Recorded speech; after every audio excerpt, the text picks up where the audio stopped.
Grandma looked across the dinner table, her fork hovering in the air, and asked me, "Is the $2,500 I send you every month enough?" My chest tightened because I had no idea what she was talking about. So I said, "What money?" And in that instant, the entire room froze. The knife in my father's hand stopped midair. My mother's face drained white. My brother didn't even look up from his phone. And then my grandmother turned to my parents and said 7 words that shattered the life I thought I knew forever. "I'm Noah Bennett, and this is my story. I'm about to share something close to my heart.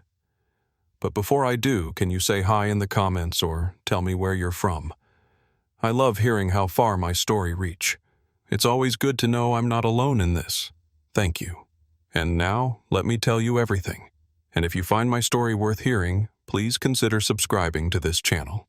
Every click helps my voice be heard. Helps stories like mine not be forgotten, and maybe just maybe reminds the world that people like me matter too. The table looked like something out of a lifestyle magazine roast chicken glistening under the yellow glow of the chandelier candles flickering beside polished wine glasses, the scent of rosemary and butter heavy in the air.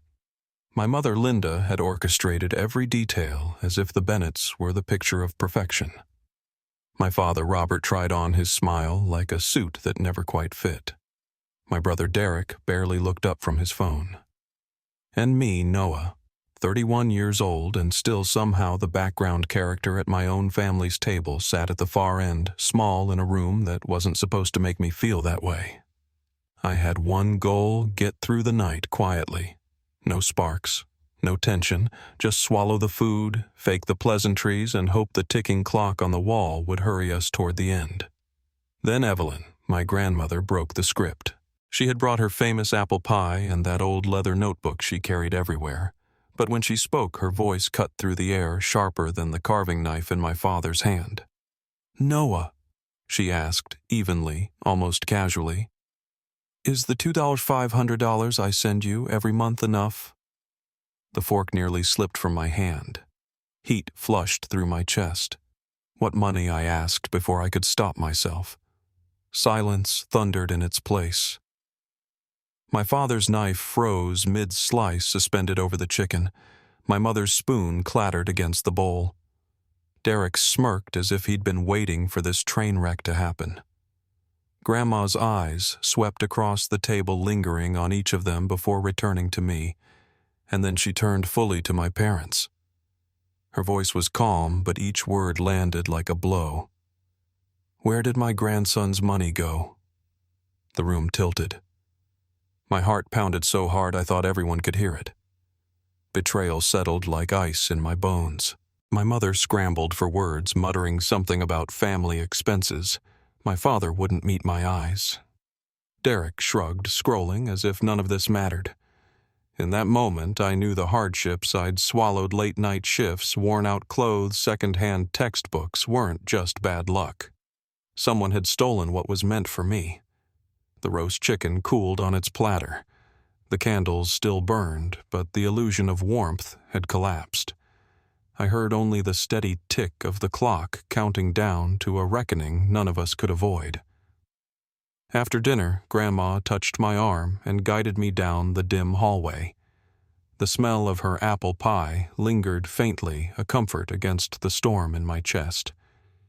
She pulled the leather notebook from her bag, flipped through pages of neat handwriting, and held it open under the weak light. Line after line showed transfers $2,500 each month for nearly 4 years. My voice cracked. "Who did you send it to?" She looked at me with those steady eyes. "To your parents, Noah. Every note said the same thing: for your education, you're living for you." I felt like the air had been knocked out of me. For years, I'd worked late shifts, tutoring kids, walked around in threadbare jeans, begged off buying new shoes. I thought it was because I wasn't worth more. But here it was proof that I had been worth it, that someone had believed in me enough to send help I never saw. My grandmother's voice softened, but the edge of anger was there. "You are worth more than every dollar in this notebook." The words pierced me deeper than the silence at dinner. Before I could answer, a shadow moved at the end of the hallway. My mother. Her voice was low, but the steel in it made my skin prickle. "I don't know what you think you're doing," she said coldly. "That money was for the family, not just you." The floor seemed to shift under my feet. She wasn't even denying it, just twisting it, making my future sound like selfishness. Grandma stepped closer, shielding me with her presence, but I could still feel my mother's gaze like a blade. Later that night, Grandma insisted on sleeping in the living room, her quilt wrapped around her shoulders. Her eyes open long after the lights went out. I lay awake in my small, drafty room, staring at the cracked ceiling, listening. Through the thin walls, I heard my mother's whisper, sharp and frantic. "If she keeps digging, we'll lose everything." My father's low murmur answered, though I couldn't make out the words. I pulled the blanket tighter, but no warmth reached me. For the first time, I wondered if the love I thought bound this house together had always been conditional, if my place here had only ever been borrowed. The ticking of the clock in the hall grew louder in the dark, marking the time until everything would unravel. In the morning, I asked Grandma, my voice steady, though my hands trembled. "Can we look at every paper tomorrow?" She nodded firmly. "We'll start with the bank." And with that promise, the line was drawn. There would be no turning back. The next morning, the kitchen was filled with sharp light that exposed every corner, every shadow, nothing left to hide behind. Grandma brewed her tea at the counter, her movements calm but deliberate, like someone preparing for battle. My father sat at the table with dark circles under his eyes, rubbing his temples as if the night had aged him 12 years. My mother stood with her arms crossed, her stance rigid, her eyes already defensive. Derek stumbled down the stairs with a yawn, his phone still in hand, glancing at me with that same careless smirk. Grandma didn't waste time. Her voice was even but firm. "List every dollar. Where it went, no excuses." For a moment, no one spoke. My father's shoulders sagged before he muttered, "Tuition for Derek, the down payment on his car, the apartment rent, a trip to the San Juan Islands last year." His words fell like stones, each one heavier than the last. My mother snapped before I could react. "Noah is smart enough to earn a scholarship. He'll be fine." But Derek needed the support. He had to look the part if he was going to succeed. Her tone turned cutting, as though reason itself was on her side. I clenched my jaw, but Grandma's hand brushed mine under the table, a reminder to hold steady. Instead of yelling, I stood and walked with her to the study. We opened the old wooden drawers of my father's desk, the smell of dust and ink rising. Inside were folders, receipts, envelopes crammed with bank slips. I sifted through pages until the words leapt out at me. Derek tuition, car, payment, apartment allowance. There it was in black and white. Grandma instructed me to copy everything. We fed the pages through the rattling machine in the corner. The paper came out warm, smelling faintly of ink and iron. As the pile of evidence grew, I felt my pulse slow. For once, the truth was no longer invisible. Then my eyes caught on other entries buried deeper in the stack. Spring break, Seabreeze Resort executive detailing auto premium car insurance. Derek extravagance, hidden under the guise of family needs. My hands shook as I turned another page and saw my own name, typed neatly recurring donation, in name of Noah Bennett. They had used me, not just my future, but my name polishing their image of generosity while I lived in patched-up clothes. I felt the room tilt. Before I could speak, Derek strolled past the doorway, glanced at the papers in my hand, and said with a shrug, "Get over it." The words ignited a fire in my chest, but Grandma rose her back straight, her voice sharp. "You will not speak to him that way." For the first time in this house, someone defended me out loud. The balance shifted, if only slightly, and I felt it. The shame and envy of my past years swirled, threatening to drown me. But I gripped the edge of the desk and steadied myself. In my notebook, I wrote a single line. "Truth doesn't need permission." That sentence became my anchor. When the copies were stacked high, Grandma picked up the phone and called Michael Turner, her lawyer in Seattle. She scheduled an appointment. Her tone clipped no hesitation. My father, pale and weary, pleaded, "Don't make this bigger than it is. We can settle it as a family."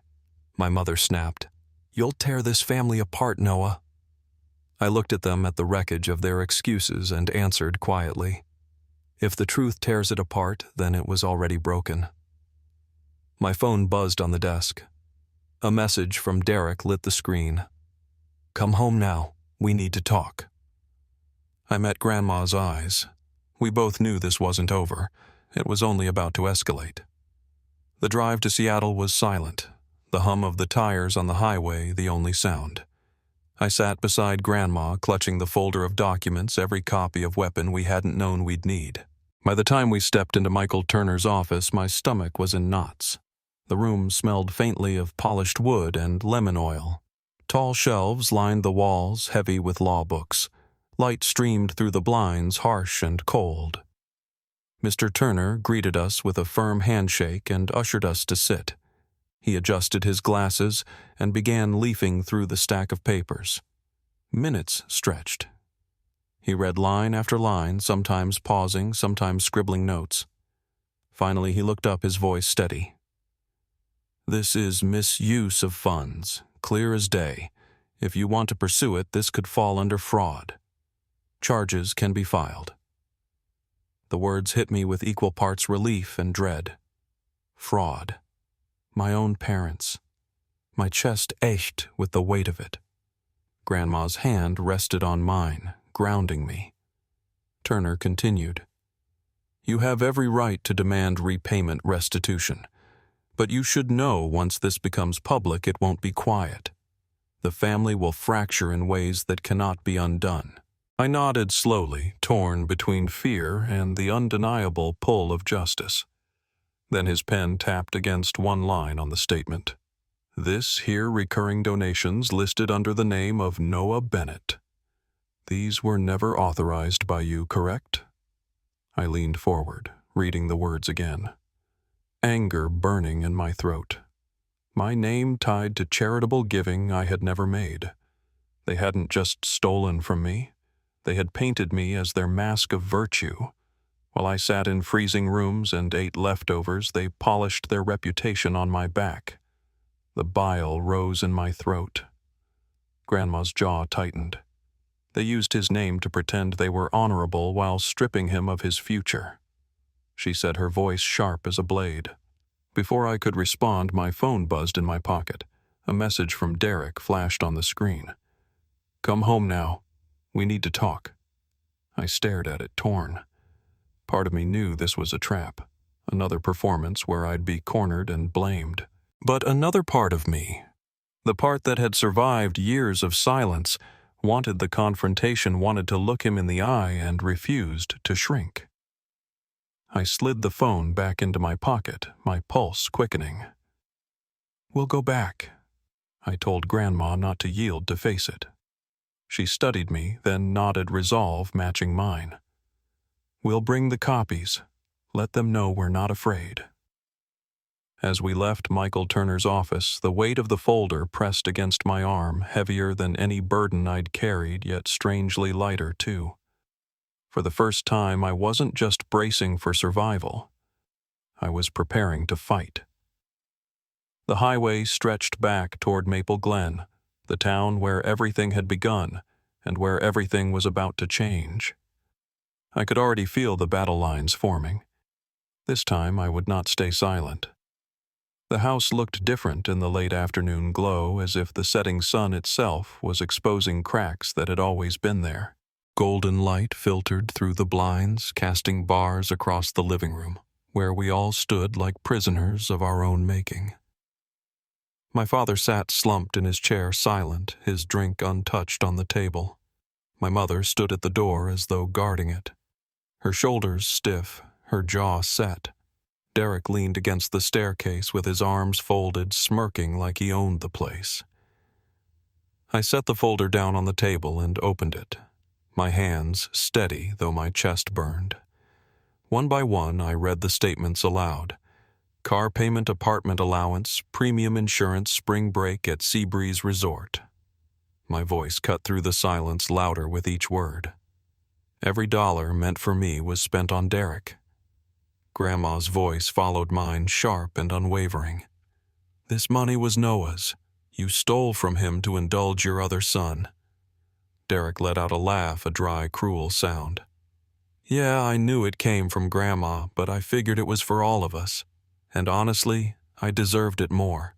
His words struck me harder than any blow. My own brother didn't just take what was mine. He believed I had no right to it at all. To him, I was an afterthought, a shadow. Before I could speak, my father lifted his head. His eyes were tired, his voice heavy. You're strong, Noah. You'll stand on your own feet. Derek needed it more. He can't survive without help. That admission shattered something inside me. Years of trying to earn his approval collapsed into dust. I wasn't the strong one. I was the disposable one. Heat surged through me. Words erupting from a place I didn't know I had. If the truth is what breaks this family, then you broke it long before I said a word. The silence that followed was unbearable. My mother's lips trembled. My father stared at the floor, and Derek just rolled his eyes. Grandma gripped my hand and pulled me toward the door. Behind us, the house seemed to sag under the weight of everything unsaid. The Bennett home wasn't whole anymore. It was fractured, the pieces never fitting back together again. That night felt like living inside an open grave. The house was dim, the air heavy with dread. My mother wept quietly in the kitchen, her sobs drifting down the hallway like echoes. My father poured drink after drink, his glass clinking against the bottle. Derek paced the living room, restless, muttering under his breath. Upstairs, I packed my few belongings into a small suitcase, folding shirts in silence, touching the walls that had once felt familiar, but now seemed like strangers' walls, cracked and cold. Grandma worked steadily in the guest room, stacking documents into neat piles, preparing them for the lawyer. The next morning, she was focused, relentless, the only pillar holding steady in a house that was crumbling. My father came to my doorway, his voice low, almost pleading. If you leave with her, the whole town will know. Friends, the church, they'll all judge us. They'll never look at us the same. His words carried the weight of shame, but none of remorse. I said nothing, though. Inside me, anger coiled tighter with every syllable. Then my mother burst in, her face streaked with tears. You're tearing this family apart. Think about me sick with worry. Think about your father losing his standing. Think about Derek's future. You're ruining everything. She spoke as though I were the villain, the one who had burned down the house when all I'd done was point at the flames. Before I could answer, Derek slammed his car keys onto the table, the metallic sound cutting through the room. His voice was sharp, venomous. If Grandma cuts me out of the will, I'll never forgive you. Noah, you're stealing everything from me. His eyes blazed with something I had never seen before. Not brotherhood, not even rivalry, but pure resentment. To him, I was not family. I was an obstacle. Grandma stood tall, her presence commanding. If Derek doesn't apologize tonight, I'll strike him from the will completely, permanently. Her words carried finality, each syllable heavy with power. Derek froze, his face paling, but instead of apologizing, he sneered, stormed toward the door, and slammed it so hard the walls rattled. I turned to face my parents one last time. My voice shook, but it was firm. I can't trust either of you anymore. I'm leaving. My mother collapsed into sobs, clutching her face. My father lowered his head, his shoulders sagging as if the weight of the truth had finally crushed him. I walked past them, suitcase in hand, Grandma at my side, carrying the files that told the story of every theft, every betrayal. As we stepped out into the cool night, I glanced back. The Bennett house loomed in the dark, its windows glowing faintly, but it no longer felt like home. It was a place of loss of secrets of love I could no longer believe in. I slid into the passenger seat of Grandma's car. She started the engine, her jaw set with determination. The house shrank in the rear-view mirror as we pulled away until it was just a shadow against the night sky. My chest ached, but a strange lightness spread through me too. For the first time, I wasn't just leaving. I was choosing. And I knew the fight ahead wasn't just for family. It was for justice. The next morning, Seattle streets felt sharper, the air colder. As I walked with Grandma into Michael Turner's office, the space was clean and heavy with quiet, the kind of silence that pressed against your chest. The long, dark table gleamed under the sterile white lights, and every chair seemed too large, too upright. I clutched the folder of copies against my ribs like a shield. Grandma's eyes never wavered. We had barely settled when the door opened. My parents came in without invitation, their faces drawn tight, pale with tension. Derek followed, his chin tilted upward, his swagger exaggerated as if the weight of the world had never once pressed on his shoulders. The room shrank. The air pulled taut like a string ready to snap. Turner began with measured calm, his pen tapping against the legal pad. Let's proceed carefully. Facts first, explanations after. He gestured toward Grandma. Without hesitation, she laid out the stack of statements, page after page, sliding across the polished wood. Every cent left my account. She said, her voice cold, intended for Noah. I leaned forward, my throat tight. 4 years, 48 months. While I wore hand-me-downs, while I worked nights to afford used textbooks, while I felt like nothing I was told there was no money. And yet Derek had a car, vacations, and apartment. Why? The words tore out of me. My father lifted his head, his eyes wet with something that wasn't quite shame. We did it to preserve this family's image. If Derek failed, if he looked small, we'd lose our standing. You are stronger, Noah. You could endure. You could sacrifice. Sacrifice. The word hollowed me out. I had never been a son to him, just a tool to be carved down for appearances. My mother leaned in sharply, her voice cutting. You won't dare drag this to court. Do you understand what it would mean if you expose this? You'll be the one who destroyed us. Not us. You. Her eyes blazed, rewriting the story, painting me the villain for demanding what was mine. Before I could answer, Derek straightened and let out a scoff. If Grandma cuts me from the will, I'll make sure everyone knows Noah is a fraud, that he never made it on his own, that he's just been leeching off her. Let's see how far you get then, brother. His words were gasoline poured on the fire already burning inside me. I rose from my chair, every nerve in my body alive. My voice shook, but it carried. I don't want your fake honor. I don't want pity. I don't even want a place in any will. All I want is truth on paper that money was mine and you stole it. The room crackled with silence. Then Turner tapped his pen firmly against the desk. Everything here is clear. If Noah chooses, these records can be submitted as evidence today. For a moment, no one moved. My parents looked smaller than I'd ever seen them. Derek's jaw worked, but he said nothing. Grandma's hand rested over mine, steady and proud.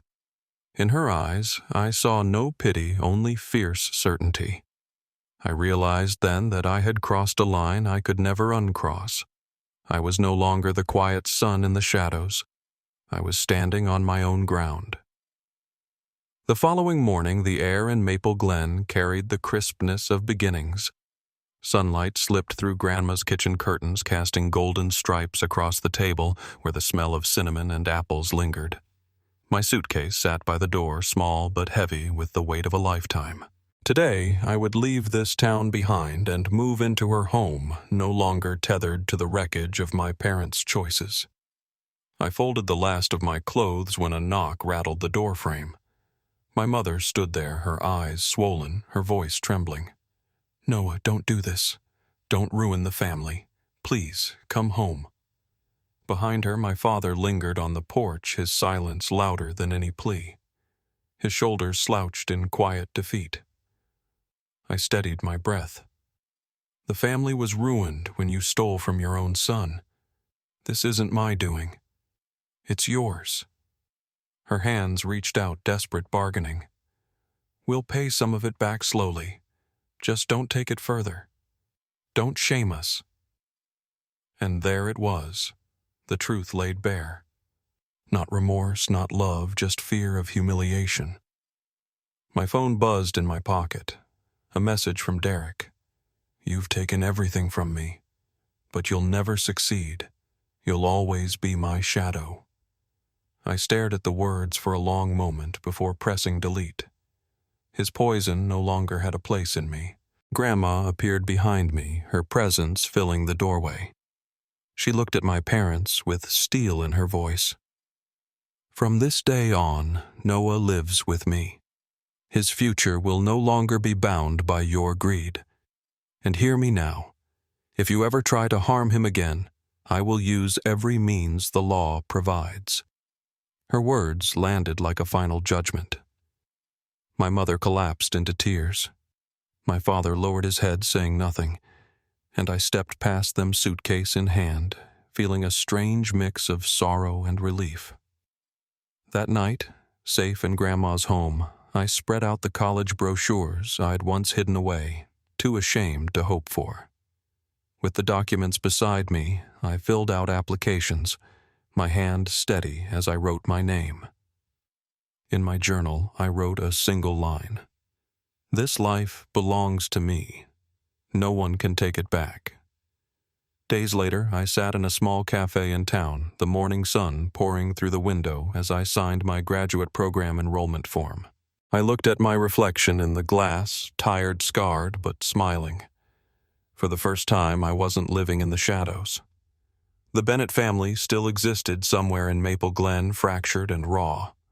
But I had stepped free. The truth had been dragged into the light, and I was no longer afraid of it. Whatever came next, it would be on my terms. My story was mine to write. The first days at Grandma Evelyn's house carried a silence that was different from the Bennett home. It wasn't heavy or accusing. It was the quiet of safety. The old clock in her kitchen ticked calmly, not like a countdown to an explosion, but like a steady rhythm guiding me forward. I unpacked the small suitcase I had brought, lining my few belongings neatly in the dresser she cleared for me. It felt strange starting over in a room that smelled of lavender and fresh linens instead of dust and neglect. Still, the echoes of Maple Glen followed me, the memory of my mother's cries.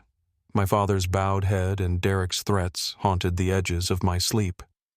Every time I closed my eyes, I heard his words.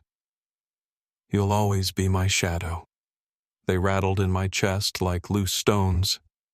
I had walked away, but pieces of their control still clung to me. Grandma noticed. She always did. One evening, while the kettle whistled softly, she placed a hand on my shoulder. Healing doesn't happen just because you leave Noah. It takes facing what still lives inside you. The shame, the anger they'll try to follow. But you decide if they stay. The next morning we drove back into town, not to the Bennett house, but to the courthouse. Michael Turner met us there with the folder of evidence. We sat in a small conference room where the smell of coffee and floor polish mingled. He explained each step: the filing of restitution claims, the possibility of a fraud case, the protection of my name against unauthorized use in donations. My hands trembled as I signed the forms, but with each signature I felt a layer of their grip peel away. News spread quickly in Maple Glen. By the weekend, whispers filled the diner and the church steps. People who had once smiled politely now exchanged glances when my parents walked by. It wasn't my doing. It was the truth. Finally, out in daylight, tearing away the mask they had worn for so long. One afternoon, as I left the cafe where I had been filling out my graduate application, Derek was waiting outside. His car gleamed at the curb, the same car I had unknowingly paid for. He leaned against it, arms crossed, his jaw clenched. For the first time, he didn't look untouchable. He looked cornered. "You've ruined us," he spat. His voice cracked at the edges, a mix of fury and something like fear. "Everyone knows now. Do you have any idea what it's like to walk into class and feel them staring? You think you've won, but you've burned everything down." I steadied my breath, meeting his glare. "I didn't burn it. I just stopped covering the fire you set." For a moment, his mask slipped. I saw the pressure that had always weighed on him, the need to shine, to uphold the family's image. But instead of admitting it, he sneered. "You'll never make it. You don't belong anywhere without us." Then he slid into his car and sped away, leaving exhaust and bitterness behind. That night, I sat on Grandma's porch with the cool wind brushing my face. I realized Derek's words no longer pierced the way they used to. He was trapped in the cage my parents built for him. Image, expectation, favoritism. I had walked out. That was the difference. A week later, Michael Turner called with news a settlement had been reached. My parents agreed to restitution rather than face public trial. Funds would be returned directly to an account in my name managed under Grandma's supervision until I was ready to handle it fully. It wasn't about the money anymore. It was about reclaiming what had been stolen. Not just dollars, but dignity. I didn't attend the meeting where they signed the papers. I didn't need to. Grandma went in my place, her presence enough to remind them of their failure. When she returned, she handed me the official documents. "It's done," she said simply. I opened the envelope and felt the weight of the paper. Legal proof. My parents' signatures admitting to what they had taken. For the first time, I had something solid, something undeniable. That night I wrote in my journal, "The truth is mine now. No one can rewrite it." The following weekend, I boarded a bus with Grandma to tour the campus of the graduate program I had once only dreamed of. The halls buzzed with students' backpacks slung over their shoulders, voices full of purpose. I felt out of place at first, older, worn down by years of silence and struggle. But then I remembered every night I had stayed awake tutoring every shift I had worked to buy secondhand books. I had already lived through harder tests than any classroom could give me. As we left the campus, Grandma squeezed my hand. "This is where you start, Noah. Not where you hide, not where you beg, but where you stand." On the ride back, I stared out the window as the landscape blurred. For the first time, the future didn't look like a punishment or a gamble. It looked like a horizon waiting for me. The Bennett house still stood in Maple Glen, cracked and dim with my parents inside nursing their shame, and Derek still clinging to what was slipping through his fingers. But that house no longer held me. I had carried my story out of its walls and into the world. One evening, weeks later, I sat again in the cafe where it had all begun, the sun slanting through the glass. I spread out my acceptance letter on the table, the words clear and undeniable. "Welcome to the program." My chest tightened, not with fear, but with a strange, overwhelming gratitude. I closed my eyes, hearing the echo of Grandma's words. "You are worth more than every dollar in that notebook." For so long I hadn't believed her. Now, holding the letter in my hands, I finally did. The story wasn't just about what I lost. It was about what I chose. And from here on, the choice would always be mine. When I look back at everything that happened, the dinners that felt staged, the whispered conversations in hallways, the lies written into bank statements, the silence I lived under for years, it almost feels like I'm talking about someone else's life, but it was mine. Every late night I stayed awake wondering why I wasn't enough. Every shift I worked to pay for second-hand books, every time I convinced myself that maybe love had conditions I would never meet, that was me. And yet, sitting here now, I realize those years, as brutal as they were, carved out the strength I never thought I had. For so long, I believed my worth depended on the approval of people who should have protected me. I believed survival meant silence. I believed that asking for what was mine would make me selfish.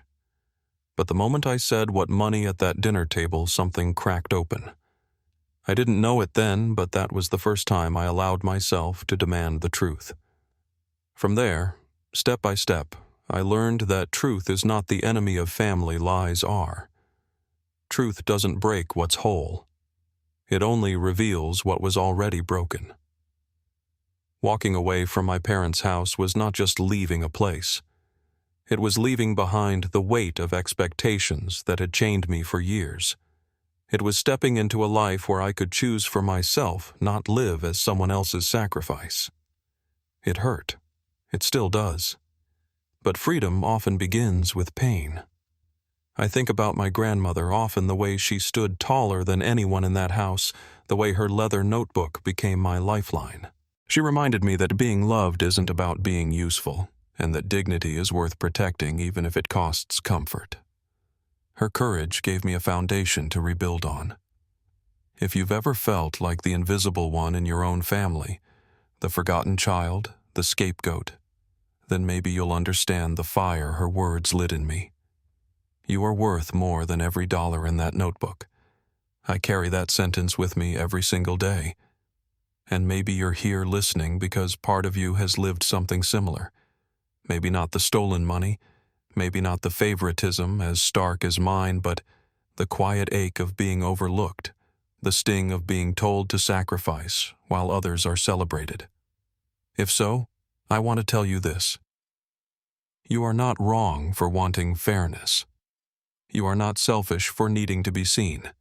And you are not weak for walking away from those who refuse to treat you with respect. That's why I share this story. Because silence nearly swallowed me whole. Because if someone had told me years ago that speaking up would not destroy me but save me, I might have found courage sooner. If you've listened this far, you already know the power of being heard. So let me ask you something simple. Let me know you're here. Drop a hi in the comments or tell me where you're listening from. Sometimes the smallest acknowledgement, the proof that someone is on the other side of the screen, can remind us we are not alone in these battles. And if my story touched something in you, if it reminded you of your own worth or gave you strength to demand the truth in your own life, I invite you to subscribe to this channel. Every subscription is more than a number. It's a sign that stories like mine matter, that pain can be transformed into resilience, that voices that were once silenced can finally echo where they are meant to be heard. I don't share this because I want sympathy. I share it because I want connection. I want to believe that even across distance, across time, we can find each other in the spaces where honesty lives. I'm not promising happy endings. Life doesn't work that way. Families fracture, trust crumbles. People disappoint. But what I can promise, and what my story proves, is that broken beginnings don't have to dictate the rest of the journey. You can reclaim what was stolen. You can rewrite what was said about you. You can build something solid out of ruins. So thank you. Thank you for sitting with me in this long confession. Thank you for letting me pour out the parts of my life that once shamed me into silence. And thank you for reminding me that no story, however painful, is wasted if it reaches someone who needed to hear it. This is where I close, not because the story is over, but because this chapter is. Tomorrow, I will write the next one, and maybe tomorrow, you'll write yours.